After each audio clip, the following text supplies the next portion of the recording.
Good afternoon, everyone. Welcome so much to our event this afternoon. My name is Arlene Johnson. I'm a librarian here at Langsam Library, and I'd like to get things started by introducing our Associate Dean for Library Services, Brad Warren.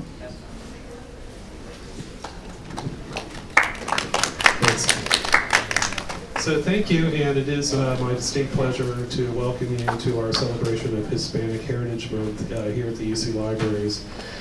This is the 5th year that we've partnered with the Romance and Arabic Languages and Literatures Department to celebrate Hispanic Heritage Month. And I'm very happy it's the second time I've gotten to see this myself since I've been here. This really is an outstanding and significant collaboration between UCL and the College of Arts and Sciences, and we really hope to continue this partnership and programming for many years to come. I'm very excited about this year's event, which will be discussing the legend of Zorro. I have to admit, for me personally, that's a big deal, but I'm not going to share the reasons unless we're having a drink. So that's where it's appropriate.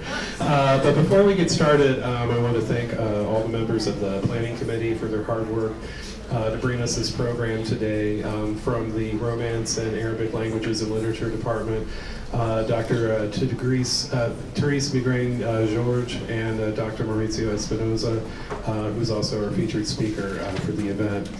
And a whole host of characters here from the library: Michael Alfieri, Misha Anderson, Olia Hart, Sally Moffat, Melissa Norris, Debbie Tanofsky, Aaron Rento, and the chair and moderator, Arlene Johnson. And we also wanted to thank Dean Shino Wang, Jeremy Berberick, and Jay Sinard for their support of the event. So thank you all so much for your efforts to bring this event to us today. And it's now my pleasure to introduce Dr. Nicasio Espinoza, Professor of Spanish American Literature and Director of Graduate Studies for the Department of Romance and Arabic Languages and Literatures, who will introduce our speaker. Thank you very much. And I'm here in lieu of Professor Migraine-George, who was called at the last minute to a budgetary meeting. So hopefully she will bring a lot of money back from that meeting, right? And it's a pleasure to introduce Professor Espinoza, who is a man who wears many masks. He is a professor of Latin American literature, Central American literature in particular. He also teaches film, comics. He offers a number of courses in translation, creative writing. So he is a key player in our department. He has been very active since he arrived at the University of Cincinnati. Recently, he edited an issue of what is it, Postscript? On El Zorro, and it has some very interesting articles on it. He has also written extensive poetry. His book, Respiración de Piedras, won the Universidad de Costa Rica Press Poetry Award. He has published a number of articles in different topics, and he has also edited and translated the poetry of Eunice Odio. In my view, the best Costa Rican poet. He has co-translated into English. So it is a pleasure to introduce Professor Espinoza.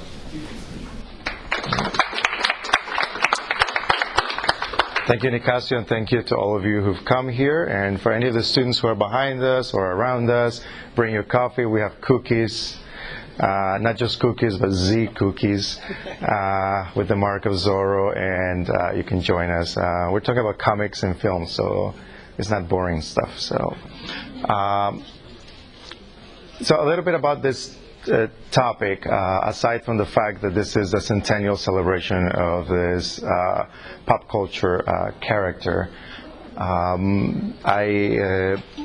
used to watch the Walt Disney TV series on Zorro. It was from the 1950s, but then it had been dubbed into Spanish as well as many other languages. So growing up watching Zorro on TV, I didn't think that it was a U.S. series. I thought it was made in Mexico or or South America somewhere, because it was dubbed into Spanish, and it was about a Hispanic character. So it was later on that I realized that it was actually a U.S. Character and hero. So, and we'll be talking a lot about those particular cultural, interesting cultural interchanges that have happened in the creation and the cultural influences of this character.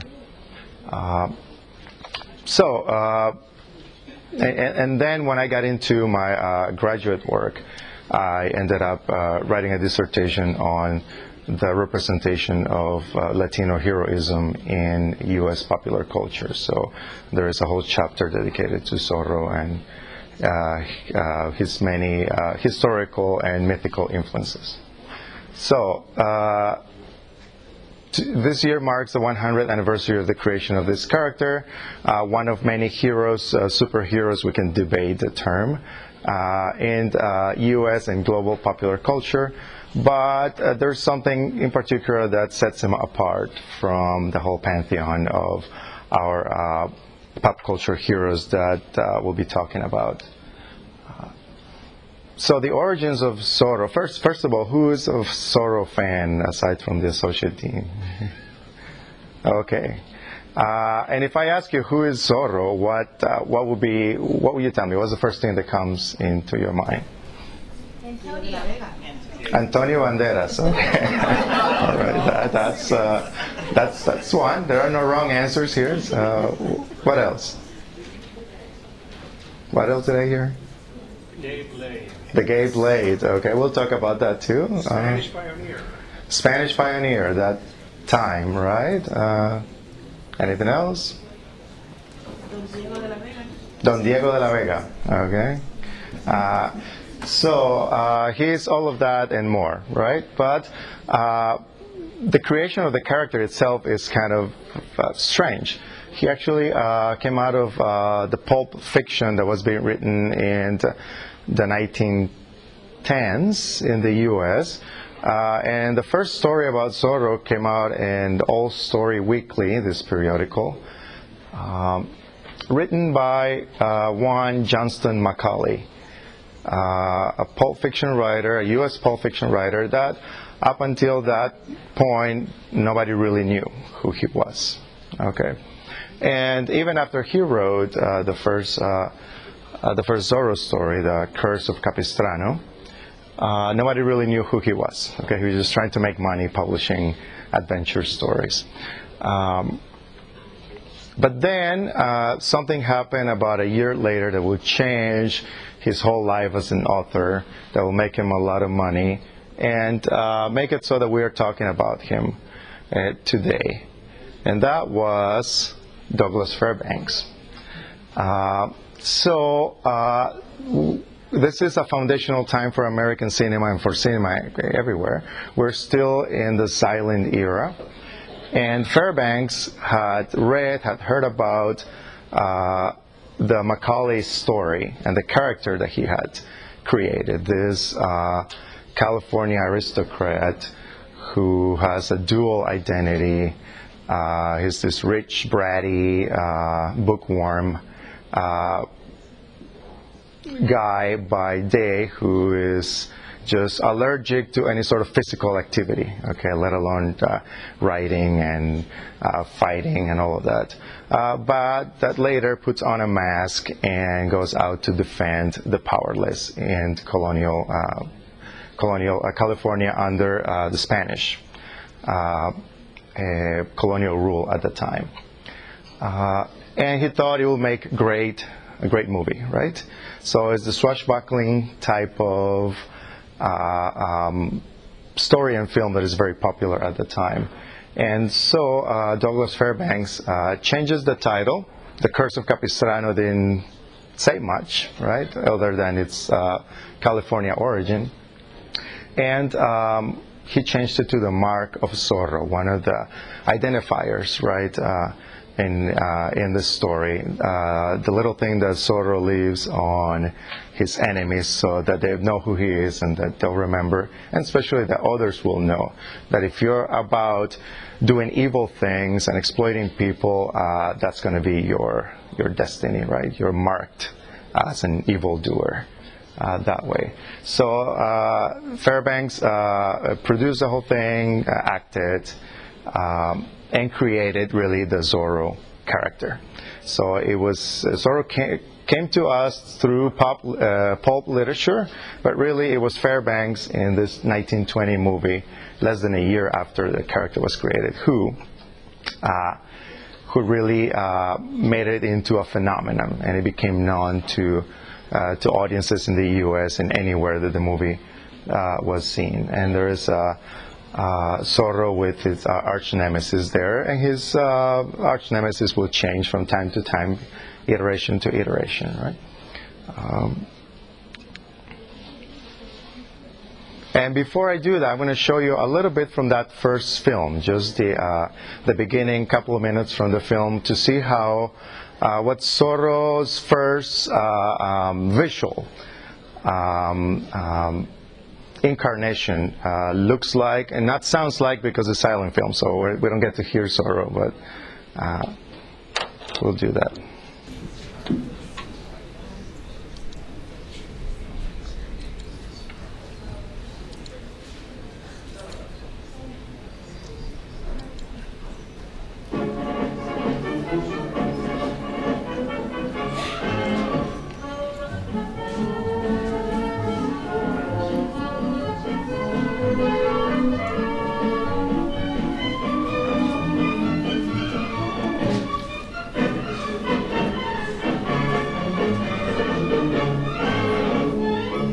Even Walt Whitman was actually. Walt Whitman was in it too. I don't know how that happened. Small role.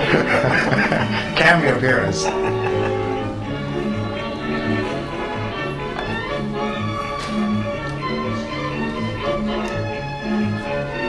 See, the whole idea of oppression from the beginning is very much at the heart of this, right?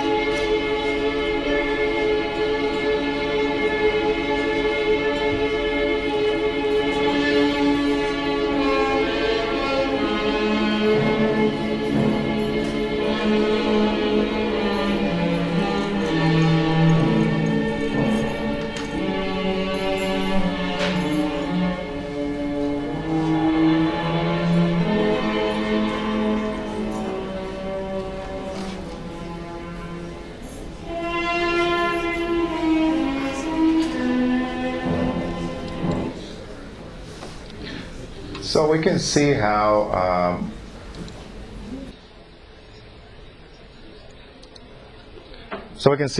that mark, that particular sign that Zorro leaves on his enemies, so becomes part of that legacy, right? And that's why we have cookies with a Z on them, but those don't hurt. Well, if you eat too many, maybe.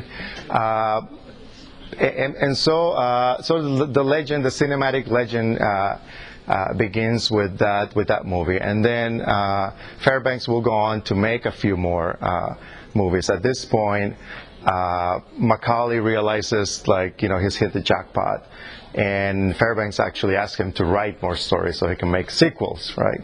So the whole Marvel sequel machinery, the whole Star Wars machinery is not really anything new with Zorro. Zorro was one of the first, right, kind of rich sequel film treasures that we find.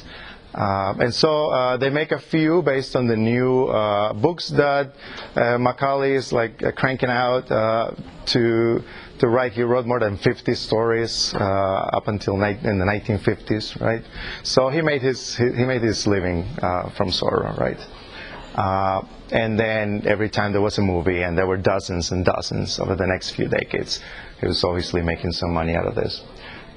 Then we get the sound era, and Zorro continues to be popular with audiences in the 30s and 40s. But now he can speak, right? Before we couldn't hear him, and really his Hispanic, his Spanish identity, as was developed by Macaulay, was something that the audiences could only infer. But now he speaks, but he speaks English, of course, as it were, in the way Hollywood was appropriating a lot of narratives, right? And he takes on a variety of masks with new actors that now are portraying Zorro. So Tyrone Power is one of them, one of those other great performers of Zorro. And the mark of Zorro, again, the movie keeps being redone, new stories are being added, stories are merged, but the narrative is fairly stable. The audiences expect similar things. There's always a love interest. There is the really bad guy, the arch nemesis. There's some buffoons around him who allow for some comic relief, etc. So typical Hollywood movie making of the time, and still the swashbuckling kind of adventure. No? So we get Tyrone Power now as Zorro. What did I do with this? There you go. And what we see with Zorro is from the very beginning, is one of the pioneers in what we now call transmediality, right? So taking one medium, whether literature, film, comics, and then the story working across different media. So when we talk about pioneering work, there's a lot of that going on with Zorro too. So from literature to film in less than a year, and then also to comics. 1949 are the first Zorro comics that are made by Dell, and we see some of the art. On the right we have Alex Toth, who's one of the best illustrators of Zorro, probably the best of all the comic iterations that have been done. 1949 on the left, and this one is from the 50s. This was done after the Disney series, as a way to cash in on the popularity of that series. So this was also ordered by Disney. So.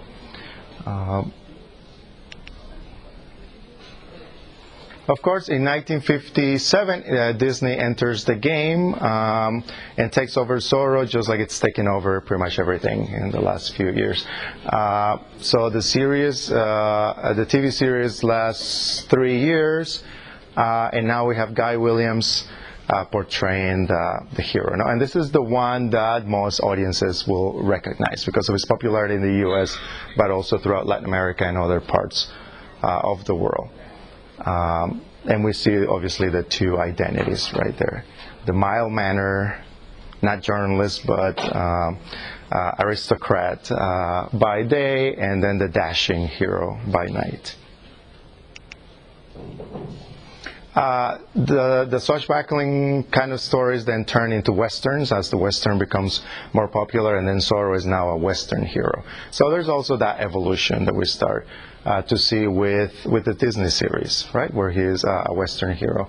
And the spaghetti westerns get into the scene. We start to see also the internationalization then of the character. So the Italians are cranking out all the spaghetti westerns now, and Zorro is one of the favorite characters for their movies. And there are many different actors, French, Spanish, Mexican, Americans, and also Italians that played the role. So we have a collection of those during the 60s, 70s. And it continues, with this transmediality and other iterations.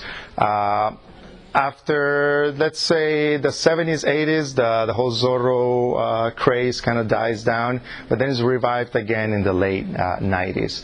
And even before Antonio Banderas gave Zorro a new life, the Japanese were already also looking into other inspirations, and they take Zorro as this Kaiketsu Zorro as an anime series, 96 and 97, where he's now blonde and has blue eyes. So, and the girl, his love interest is Lolita. So we have some interesting crossover there too. And then we get to the one the most contemporary audiences are familiar with. Okay, after let's say 1920, Douglas Fairbanks to 1998, so that's 78 years. It took Hollywood 78 years to have an actual Hispanic actor play Zorro. Okay, that's how long it took. And it was Antonio Banderas. And I say Hispanic because it's not a Latino actor, right? But as written by Fairbanks, he was a Spaniard, so it makes sense in this context, at least of the Macaulay story, that a Spaniard will play Zorro. So we have two movies, 1998, The Mask of Zorro, and 2005, The Legend of Zorro. But first, before Banderas, in the movie there is an interesting sort of intergenerational handing over of the mask, right? As we start again with an Anglo playing Zorro, an Anglo actor playing Zorro with Anthony Hopkins. I think that was on purpose, Anthony and Antonio, because they wanted to match. So we have an aging Zorro, of course, who hands over the role of defending the defenseless to the new Zorro, Antonio Banderas. So it's an interesting metaphor there, even for ethnic racial representation. As basically Hopkins represents that old way of representing Latino, Hispanic actors with Anglo actors, and now we see a change. So that's the good part of it. We'll talk about the not so good part when it comes to representation and appropriation that goes on. So after that introduction, I'm going to talk about the legacy of this character and this pop culture phenomenon. So we talked already about transmediality, right? Newspaper to book to film to comic to anime. There's a video game about Zorro too, and some a lot of other products, okay, including cookies. So Zorro has been everywhere in those possible iterations. It's also part of U.S. popular culture in general. There is a few high schools in Texas and California where Zorro is their mascot, and so it's made it into a lot of into the culture, and it's very recognizable. So there's that. So there is that influence in what we, in that whole phenomenon of transmediality, crossing over, etc. So, and the second one I want to talk about is Zorro's influence on the whole superhero universe, what we now consider this new pantheon of U.S. pop culture superheroes. And then we'll talk about his role as a crossing over pioneer in a variety of representations. So what is this whole superhero influence? So Zorro is considered the first U.S. superhero. Okay. Now we can debate what makes a superhero, right? So would you consider Zorro a superhero? I see a yes, yes. Is there a no or maybe? So what are the characteristics of a superhero as we understand a superhero? In the pop culture, huh? They have superpower. So what is a superpower, and where does it come from, and what's it supposed to do? Where do the superpowers come from usually? Yes? They break through barriers. Okay. And they tend to do, like Robin Hood, they tend to do criminal acts for good. Okay, so there's two different. So there is the behavior. Superheroes usually break the law in order to provide justice. Okay, and then also have superpowers. They usually come from a supernatural origin, most of them, right? And so we have two different types of superheroes. We have Superman and we have Batman, right? Superman has supernatural powers that are given to him by what? By the sun. Okay? By our sun, not by Krypton's sun, right? There he was a normal dude. here he is Superman, right?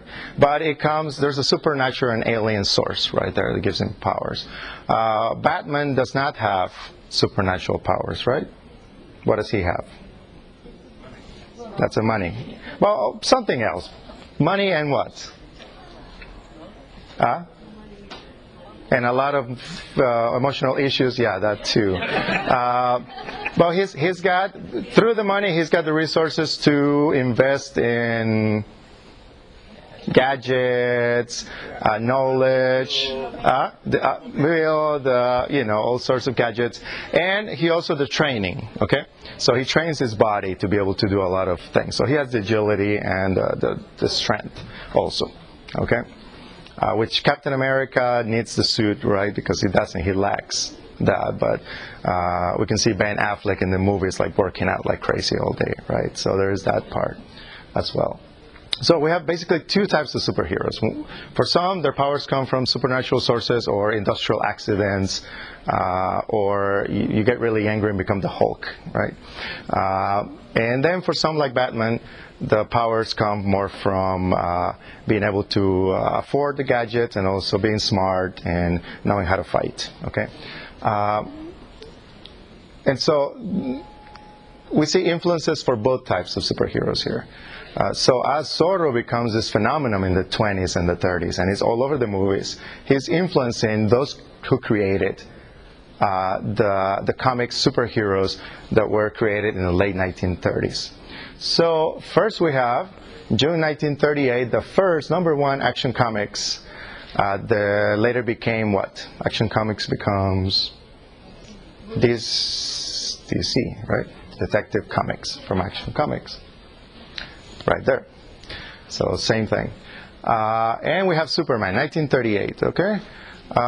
So Jerry Siegel and Joe Shuster are two teenagers, two Jewish teenagers who grew up where, not so far away, Cleveland, Ohio. So Superman, in fact, was created in Ohio. So there's our claim to superheroism.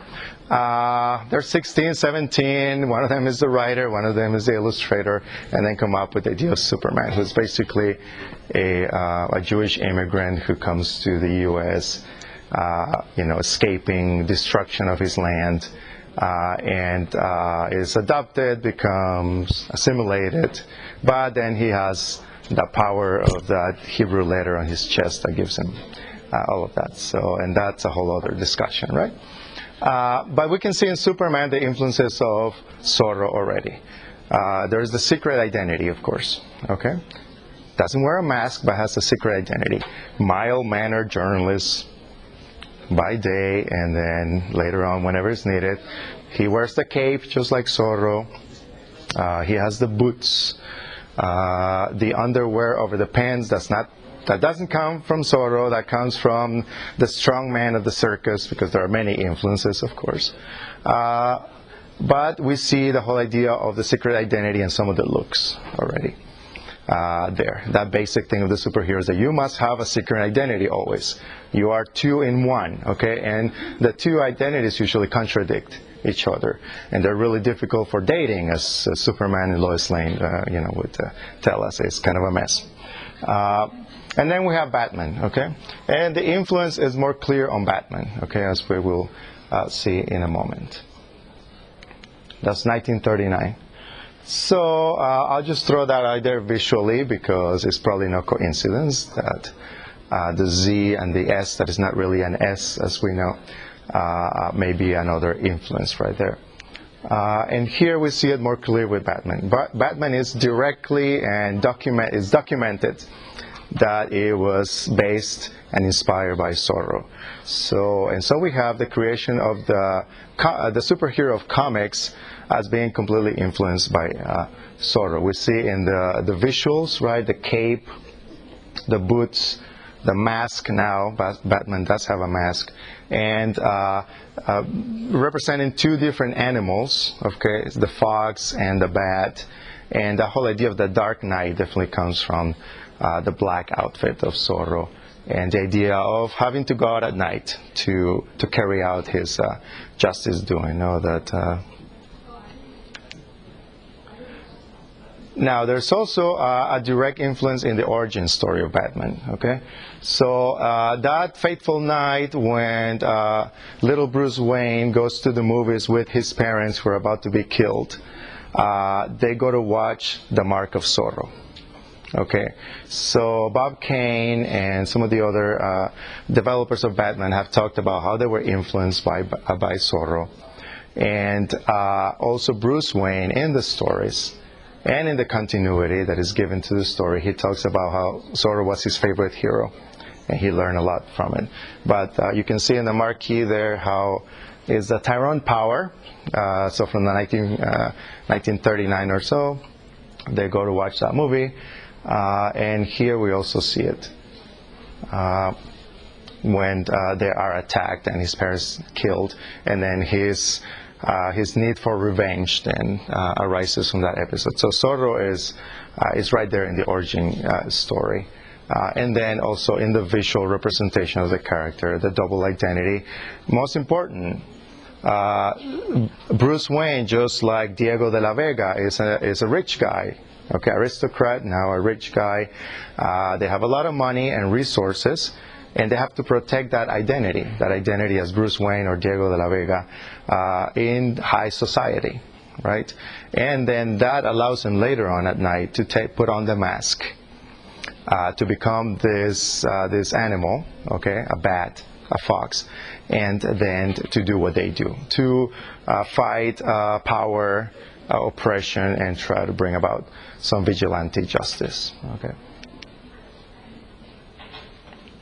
In the world of cinematic and other media representation, Zorro is also a pioneer in crossing over. So recently it was celebrated that Doctor Who was going to be performed by a woman for the first time. Right, and also there are talks about 007 also being a woman, right?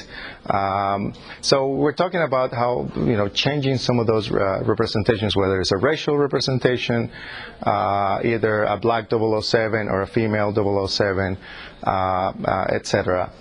But even before that, and that's recent, last year or so for Doctor Who, in 1944 there was a female Zorro already. So this character, as a character, has been very flexible from the beginning. So Zorro's black whip, we have where it is a female who puts on the mask. Okay, and the idea of the mask is very important here, right? Because it is the thing that allows you to hide who you are to become Zorro. Zorro can be anyone in that sense, and we'll talk a little bit about where that comes from, okay? Because it doesn't come from Macaulay, it comes from way before. The ability to, anybody can be Zorro, and the mask allows you to do that. Somebody mentioned the gay blade recently, okay? So in 1981, when there were still a lot of heroic representations that would challenge heteronormativity, so Zorro was doing that too. Albeit it is a comedy, and the performance of Zorro here is comical in that sense and over the top. But Zorro the Gay Blade with George Hamilton was challenging who can be a hero, okay, in that hyper masculinity associated with heroism. So Zorro is running into trouble, but he has a twin brother who is homosexual and is not interested in fighting and doing that kind of work that his brother does. But he needs him, and he's like, okay, I'll do it. I'll put on the mask and I'll hold the fort for you until you get better. But he ends up proving himself a true hero, right? And do it in a fabulous manner, of course, too. So we see that sort of the two identities here. And interesting is that the Gay Blade was just put into the Batman story again just a few weeks ago. Who's watched the new Joker movie?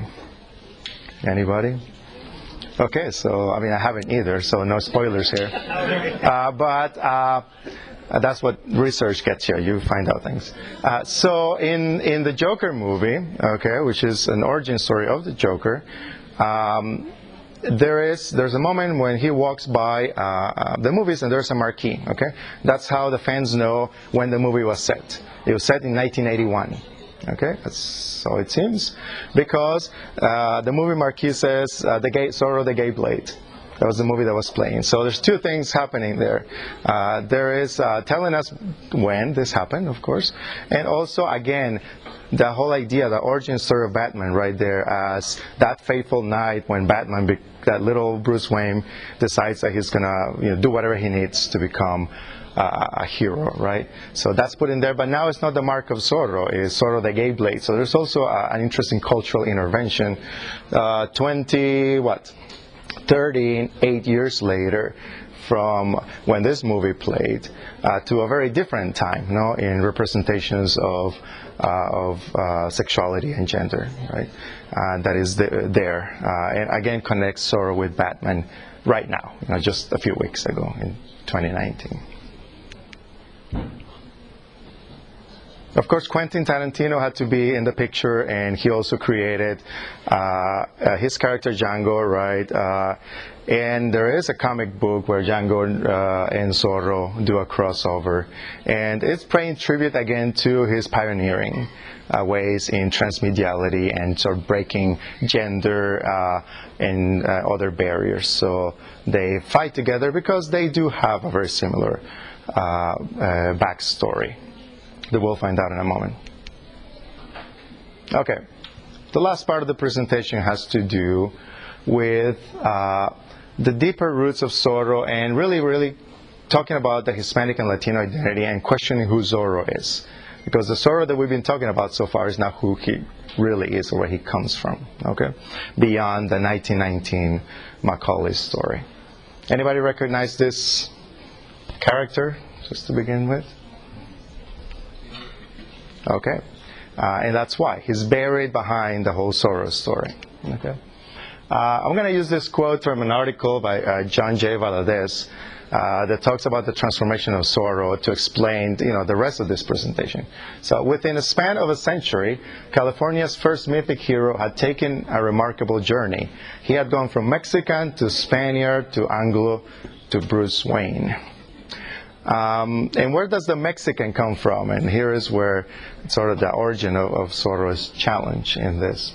Because we saw the Spaniard, we saw the Anglo representations, and we saw how he influenced probably the most popular superhero of all of the universes so far, Batman.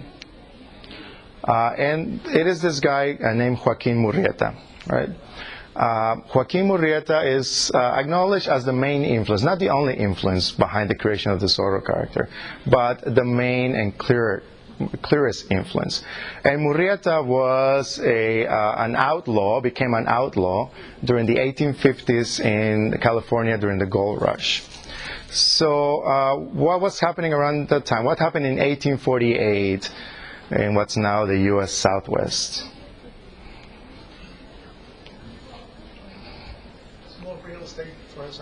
Small real estate transaction, more like this, almost a third of the U.S., right? So the Mexican-American War, as it was called, or it was really just an invasion, gave the U.S. all the Southwest territories that belonged to Spain before, and then became part of Mexico once Mexico became independent from Spain. So everything from New Mexico and parts all the way up to parts of Montana, Oregon. Okay, so became American as the U.S. was pushing. It was a Western expansion, right? So after 1848, there are a lot of conflicts in that frontier land, because all of a sudden, the people who lived there, who were Mexican, who owned land, etc., all of a sudden became strangers in their own country, right? And now they were foreigners. And although they were supposed to become American citizens by default, that didn't always happen, okay? And it had a lot to do with with your socioeconomic class. Okay, if you're part of those Californios who were the hacendados, the landowners, right? It was a different story because they incorporated into the power structure. But the peasants, the Indian communities, and others that were lower in that scale had a hard time. Okay, and there was a lot of exploitation.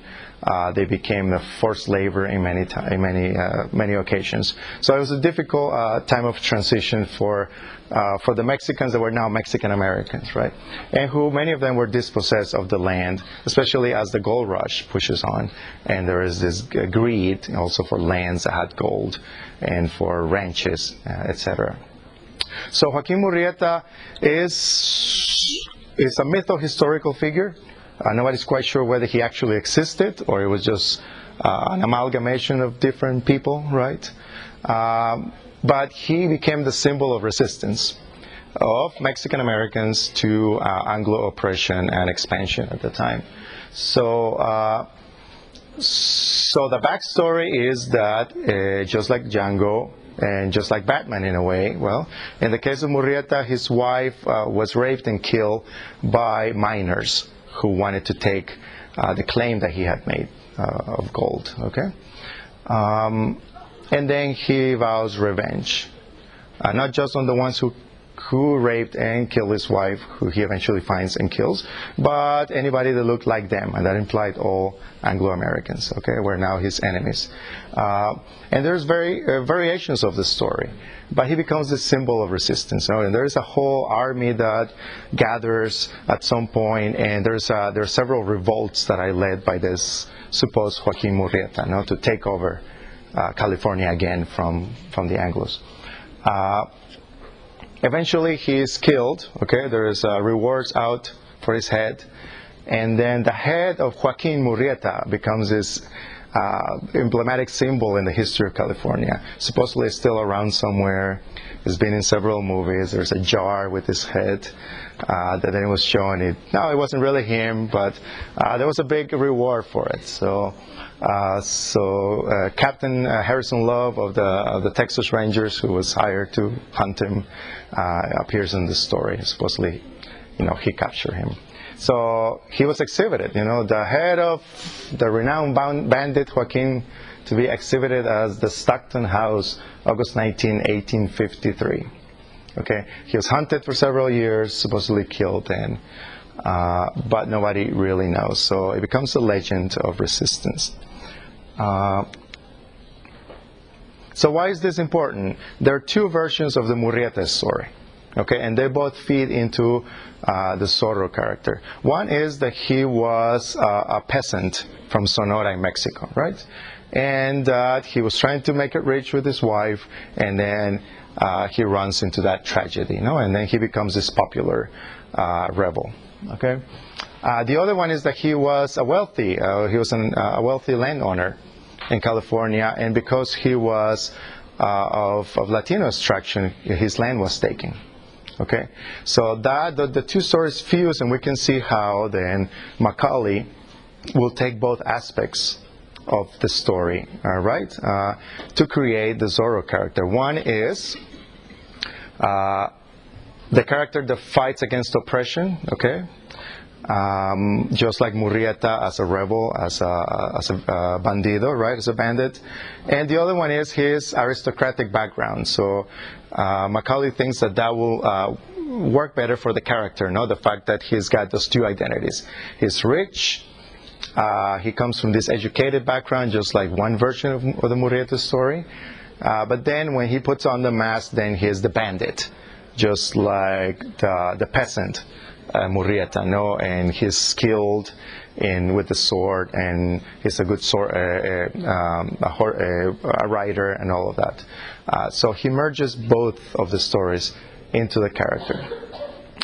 And then Murrieta, at the same time that Zorro has been developed as a character taken out of Macaulay, Murrieta is also becoming a Hollywood sensation himself. So the two stories are running parallel at this moment. And just the way it happened with Zorro, Murrieta is whitewash. Okay, so here even the origin is very clear that he was a Mexican or Chilean, depending on the story, bandit. But the story is so good that it's appropriated, no, and he's whitewashed. So Warner Baxter is the first Murrieta in the Robin Hood of El Dorado. It's 1929. And then Jeffrey Hunter, who is like 6'2", blue-eyed, light brown hair, plays Murrieta. And this is 1953, the Joaquin Murrieta movie, where he is a Mexican peasant and plays on that other side of the story. It is a wonderful movie if you have a chance to watch it. And Hunter does a great job, actually. He's a great actor. But it's hard to get past the whole brown facing that happens even from the poster of the movie. I mean, that's not what Jeffrey Hunter looks like, not even in his tannest day. So, and the whole idea of that, that appropriation of certain elements of Mexicanness, right, they come from that time. It's like the human Speedy Gonzales, right there. But a wonderful movie nonetheless, okay? And especially the rebellion, where he, as Murrieta, is able to gather hundreds and hundreds of fighters and horses and creates an army that is challenging the U.S. government in California, and it's quite something. Now, at the same time that Zorro's story evolves, so is the Murrieta story. So we had to wait till 1998 for Zorro to be Hispanic, to be played by a Hispanic actor, Banderas.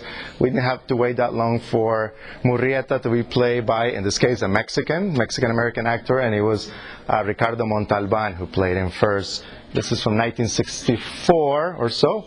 Joaquin Murrieta, or The Desperate Mission. Okay, and here Murrieta is a landowner, a wealthy landowner, whose house and hacienda are burned down, his family killed, and then he goes out and becomes an outlaw. So we see the two stories playing out. And Montalban, of course, is wonderful in the story, as in all of his movies. Now, the evolution will be even more interesting and political when Joaquin Murrieta is appropriated by the Chicano movement, okay, late 1960s, 1970s. And so Rodolfo Corky Gonzalez, a Chicano poet and activist at the time, writes this seminal poem of Chicano literature and the Chicano movement, Yo soy Joaquin, or I am Joaquin, right? And then there is a film made based on the poem, And what Gonzalez does, is to take Joaquin, the name, and resignify it as a person that stands in for every Mexican and Mexican-American through history that has been wronged and oppressed. Okay, so the Mexican-Americans, the Chicanos, are fighting for their rights, labor rights, civil rights at the time, just like many other groups in the 60s and 70s. And Joaquin is everyone, okay?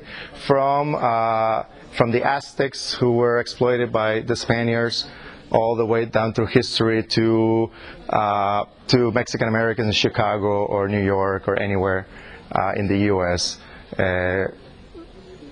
So that's Joaquin. Joaquin is everyone, and we're all Joaquin, okay? But it is the Joaquin Murrieta, that rebel figure, that was so present and so important in the Mexican-American mytho-historical structure, that we see in this poem again. So we see also that the political importance that head that was displayed, he continues to live on, because he is everyone who's struggling and who's fighting. So he becomes Zorro again, finally, okay? So he goes from being Murrieta to him finally, and we go back to Banderas here, our favorite subject, of the talk.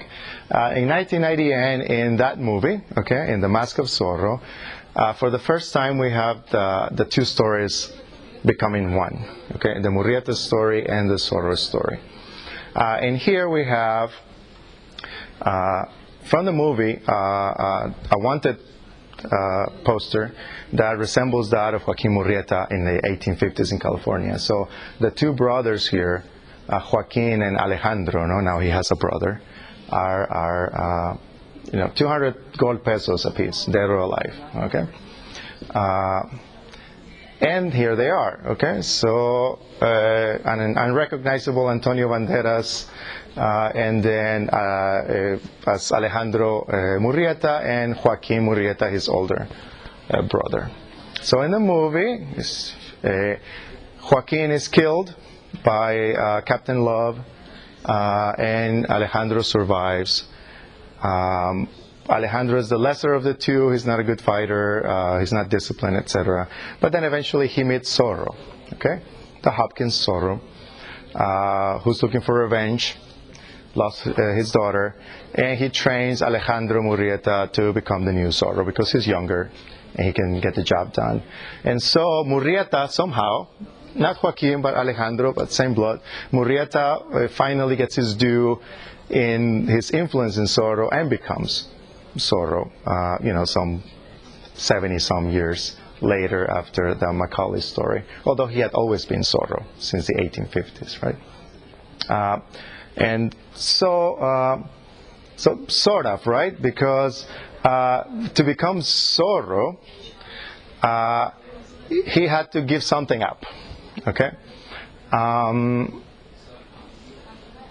So he's got the dirty long hair and the bushy beard, and he's drunk all the time, and he has nothing to live for, Alejandro in the movie.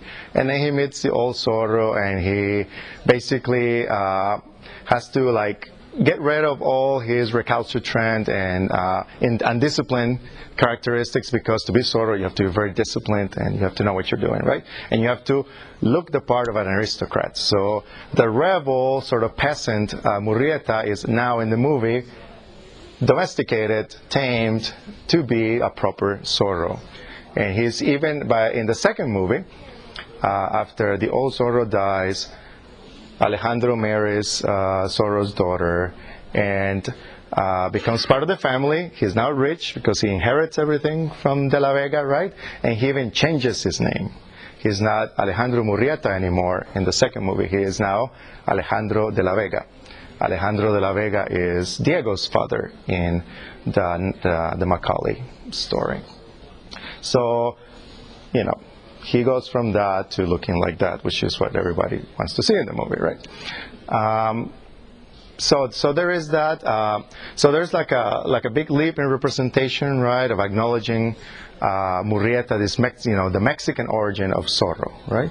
And then we have to get rid of it and to make him look more like the Macaulay romanticized aristocrat look of Zorro. So there are some good advances in representation, and then we kind of take another step back. Finally, I want to talk about the ways that Zorro has been represented in other parts of the world, because there the issue of racial or cultural representation has been very different than in the U.S. Again, it took until 1998 for a Spanish or Latino actor to play Zorro in the U.S. But in 1941, in Mexico, they already had their own Zorros in the movies. So this character just crossed all boundaries, right? So here is Pedro Armendáriz, the great Mexican actor of the golden era, in a movie directed by Emilio El Indio Fernández, one of the legendary directors of Mexican cinema, El Zorro de Jalisco. The story is similar. Same idea of the double identity, the rich guy who defends the poor, etc. But he is in a Mexican context now, and he is definitely being played by a Mexican actor. So that, in Mexico they claim the identity of Zorro from the very beginning as being Mexican. There are several characters that are just like Zorro, so like rip-offs. You cannot call him Zorro, so we call him El Coyote. Okay, but he's the same guy, he's the same character. So this one, Abel Salazar, in 1950. There's a bunch of Spanish novels about El Coyote.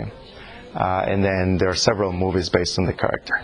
What's interesting about El Coyote is that he's not fighting in Mexico like the other Zorro in Mexico. He's back in California in 1950, and he leads the counter rebellion against the Americans having taken over California.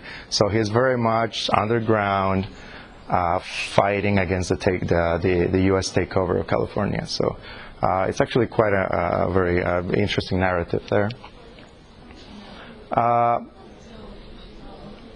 Zorro was also played by a Spanish actor way before Banderas in the spaghetti westerns. Carlos Quini, Spanish actor of those westerns, in 1969. So before Banderas, there was Quini. And of course, there had to be a telenovela of Zorro at some point. So 2007, Telemundo created Zorro, La Espada y la Rosa, the sword and the rose, with Christian Meyer. Doesn't sound very Hispanic, but he's Peruvian, I swear, as Zorro there. So on both in the U.S. and in Latin America and in Spain, the character has taken on a variety of identities, masks, ethnicities, etc. So challenging some of those. And finally, we also find them in Latin American literature, of course. Starting with, in 1969, the great Chilean poet Pablo Neruda writes this play, Fulgor y Muerte de Joaquin Murrieta, where he explores the Chilean roots of the character. And Mexico and Chile are still fighting for who owns Murrieta, right? And hence Zorro, and hence Batman, and hence all the superheroes in a way. And also Isabel Allende jumped on the bandwagon of popularity of Zorro after the movies.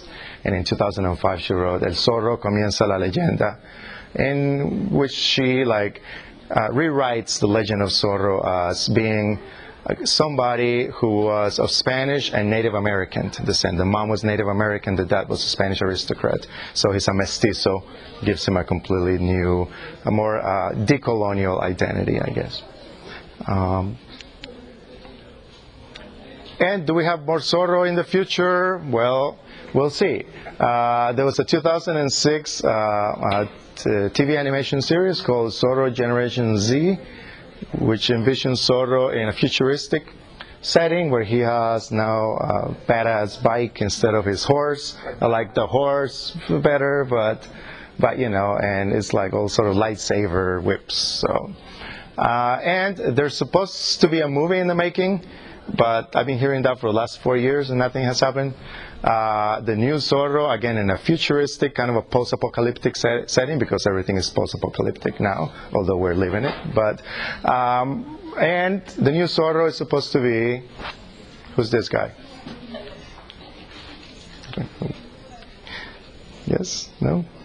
So Gael Garcia Bernal, a Mexican actor, who's also been Che Guevara, so why not?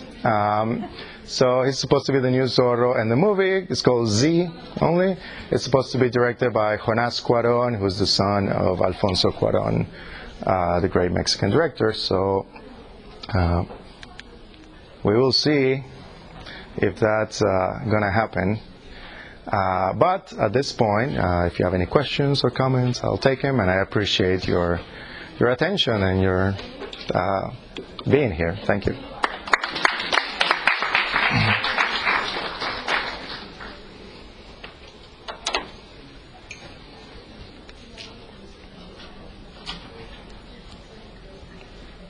And if not, then there's cookies. Yeah. Any questions for Luis Antonio Banderas? Oh yes, of course. I didn't have that one, but in Shrek, there's another influence of course, of the character. The Puss in Boots reformulation of Shrek is really El Zorro, as he's a swordsman. He has the voice of Antonio Banderas, and he has sort of the finesse with women or with female cats or whatever or it goes there. But basically it's the same character of Zorro put into Puss in Boots. So we have, a character of Italian folklore then merged with this character of either Mexican, Californian, U.S. pop culture origins. So, okay. And the lesson of the day is, without this bandit of the 1850s, we wouldn't have Batman. So if you'll remember that, I've done my job. So. If we want to go farther back, the Musketeer tradition. Okay. Yes. So yeah, there are. I mean, there are. We have to acknowledge a bunch of influences, right? So, so even the Scarlet Pimpernel is an influence from one of those early heroes. I talked about the circus, right, and the strong man of the circus has been acknowledged as a big influence of superheroes. The Musketeers in the case of Zorro, right? So there's this whole tradition of swordsmen. And in some of the origin stories of Zorro, he's not in California, but he arrives from Spain, right? In the late 1700s or so. So he would have brought that tradition of the swordsman and the musketeers, right, along with him.